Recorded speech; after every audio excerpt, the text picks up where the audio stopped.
Magandang hapon. Mabibilis sa balita kasabay ng uwian, hapunan at pahinga. Mga up-to-date na balita ngayong araw ng Lunes, garantisadong mabilis lang to.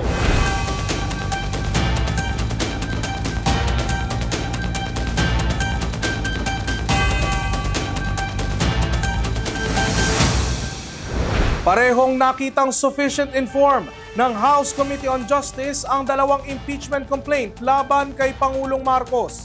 Bukas naman tatalakayin kung tiyak na impeachable offense ang mga reklamong kinakaharap ng Pangulo. Mabilis sa balitang hatid ni Michelle Giliang. Idineklara ng House Committee on Justice na sufficient inform o pasado sa formal requirements ang dalawang impeachment complaint laban kay Pangulong Bongbong Marcos.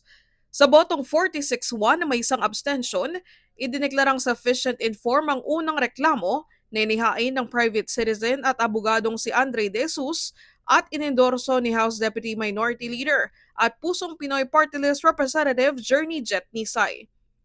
Kalaunan, bumoto rin ito ng 35-9 na may isang abstention para ideklarang sufficient inform din ang ikalawang reklamo na inihain ng isang progressive group na pinamumunuan ni Liza Masa, Teodoro Casino, Renato Reyes Jr. at Attorney Nery Colmenares. Pareho nilang inaakusahan ng Pangulo ng betrayal of public trust, graft and corruption at iba pa. Sa pagdinig ng komite, iginiit ng Makabayan Bloc na kinonsente umano ng Pangulo na magamit ang daan-daang bilyong pisong pondong sangkot sa flood control corruption scandal. Ito ang buong katotohanan. Si Pangulong Ferdinand Bongbong Marcos Jr. ang pinakamalaking isda sa flood control corruption scandal. Ginawa niyang command center ng organized plunder ang Malacanang. Inagaw niya ang pondo para sa kalusugan ng mamamayan, para sa kickback ng ilan. Nag-walk out naman si Manila 6th District Representative Benny Abante sa pagdinig ng komite matapos na hindi katigan ng kanyang argumento na dapat umanong idineklarang insufficient inform ang ikalawang impeachment complaint laban sa Pangulo. And I'm so glad for the rest of those, my colleagues, that supported my objection.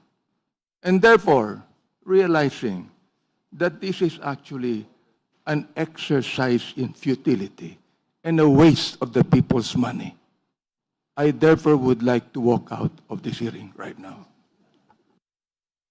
Nakatakda naman bukas na lakayin ng komite kung sufficient in substance o may sapat na basehan ng mga alegasyon ng impeachable offense na nakasaad sa mga reklamo. Sakaling pumasa mga reklamo sa form at substance, bibigyan ng komite ng notice si Pangulong Marcos para magsumite ng sagot, affidavit at iba pang pleading. Saka magdedesisyon ng komite kung may sapat na grounds ang reklamo para sa impeachment. Hindi po sapat na nakasaad doon yung mga pagkakamali. Ang tanong, ito bang pagkakamaling ito ho ba ay impeachable offense? Nananatili namang kumpiyansang Malacanang na walang basehan ng mga inihaing reklamo. Even before, sinabi na po ng Pangulo na alam niya na wala siyang ginawang mali, wala siyang ginawang paglabag sa batas, at wala siyang ginawang impeachable offense. Kaya kumpiyansa siya sa sarili niya. Hindi rin ito alintana ang alegasyon na ang Pangulo umano ang big fish sa flood control scandal. Madali po kasing magbintang, madaling magsalita sa harapan ng media, sa harapan ng kamera. Pero ang mahirap po dito ay patunayan ang kanilang pagbibintang.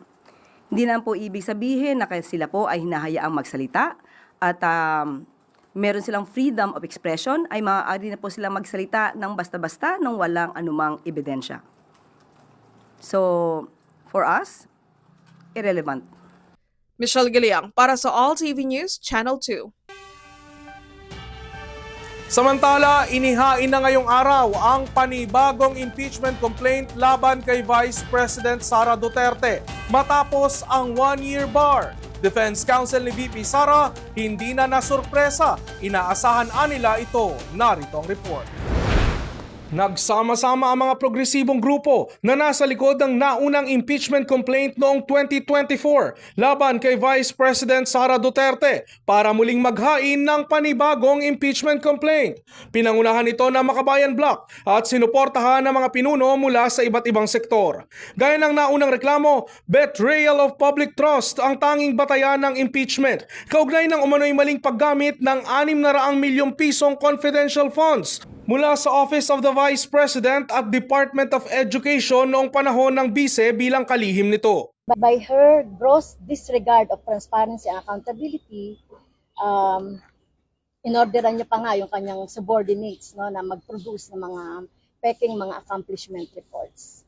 Kaagad namang sinundan ito ng ikalawang impeachment complaint na inihain ng isang koalisyon mula sa civic society group, religious group at mga kaanak ng umano'y biktima ng extrajudicial killings. Pinangunahan ang paghahain ng ikalawang impeachment complaint ng Tindig Pilipinas sa panguna ng convener nitong si Kiko Aquino D. Ang ikalawang reklamo ay naglalaman ng 5 articles of impeachment na tumutukoy sa umano'y paglabag sa konstitusyon, graft and corruption, betrayal of public trust, bribery at iba pa. Kabilang sa mga paratang ang maling paggamit ng bilyong pisong confidential at intelligence funds, pang-aabuso sa kapangyarihan, at umano'y pagsali sa destabilization plot laban sa gobyerno. Ang dalawang impeachment complaint na ito ay inendorso ni Akbayan Party List Representative Percy Sendanya at ML Party List Representative Laila De Lima mula sa mababang kapulungan. Ang mga bagong reklamo ay inihain matapos tuloy ang ibasura ng Korte Suprema ang apela ng Kamara na baliktarin ang desisyong idineklara nitong unconstitutional ang articles of impeachment laban kay Duterte. Ayon sa Korte Suprema, nabigo ang Kamara na aksyonan ang unang 3 reklamo sa loob ng itinakdang 10 session days na itinuring ng hukuman bilang mga araw sa kalendaryo kung kailan may sesyon ang Kamara. Dahil dito, itinuring na ng Korte Suprema na nagsimula ang 1-year bar nitong January 14, 2025. Una namang sinabi ni Vice President Sara Duterte na pinaghahandaan na talaga nila ang mga panibagong impeachment complaint noon pa man. Ayon kay Attorney Michael Powa, Legal Counsel ng Bise, preparado silang harapin ang impeachment complaint basta't dadaan ito sa constitutional process. Sa mga balita sa probinsya, isang naitalang namatay sa walang tigil na pag-ulan sa Negros Occidental, kung saan ilang lugar ang lubog sa baha nitong weekend. At Philippine Coast Guard, nasagip ang mga pasahero at tripulante ng nasirang bangka sa Basilan. Narito ang mabilis sa balita ni Era Joy Briones mula Kalibo Cable News.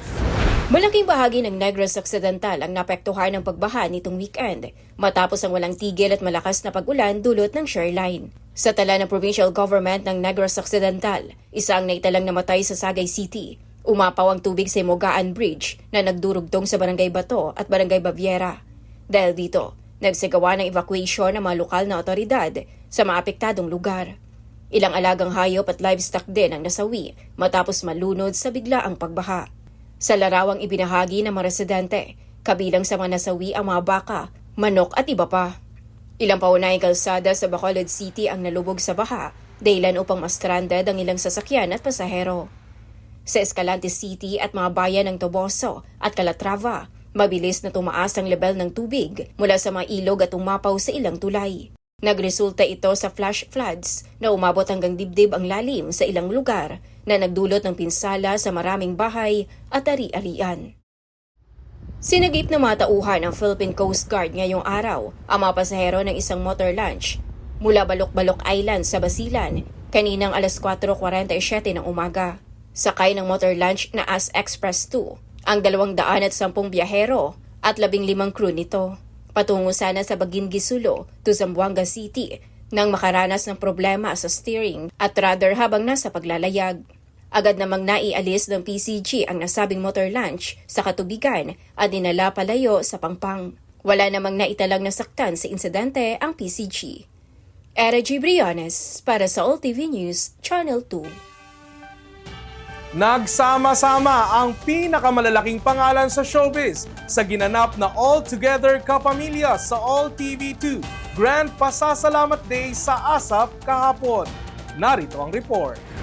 All together, ang sayang hatid ng longest-running Sunday noontime musical variety show sa bansa na ASAP sa ginanap na Grand Pasasalamat Day.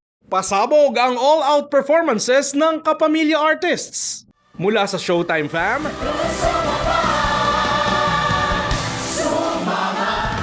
umaatikabong arrive ni Tanggol at Ponggay. Kilig to the bones na duet ng Kim Pao. Hindi rin paawat ang Pinoy girl group na BINI.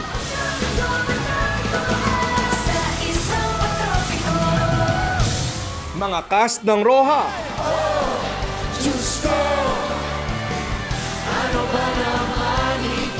What Lies Beneath?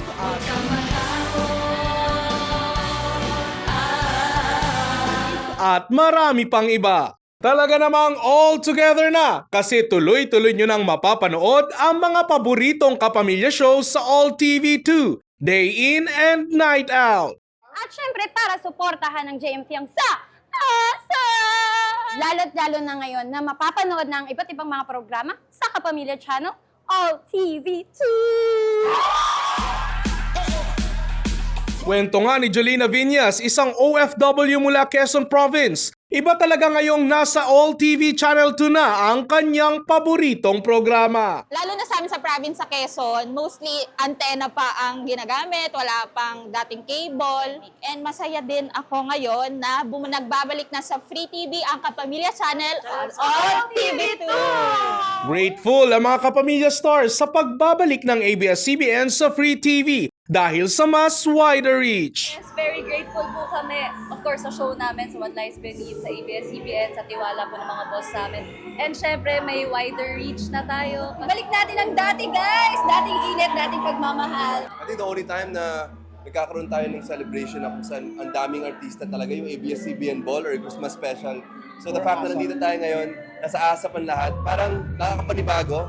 But it's just so nice because we're all celebrating a huge milestone together. Pangako ng OPM icons, all together, all the way ang entertainment na hatid para sa inyo. It's all like a dream, you know, that it's come true, that we're all together talaga. You have to embrace life, you have to embrace success, you have to embrace failure the way we have and know that we cannot do it alone.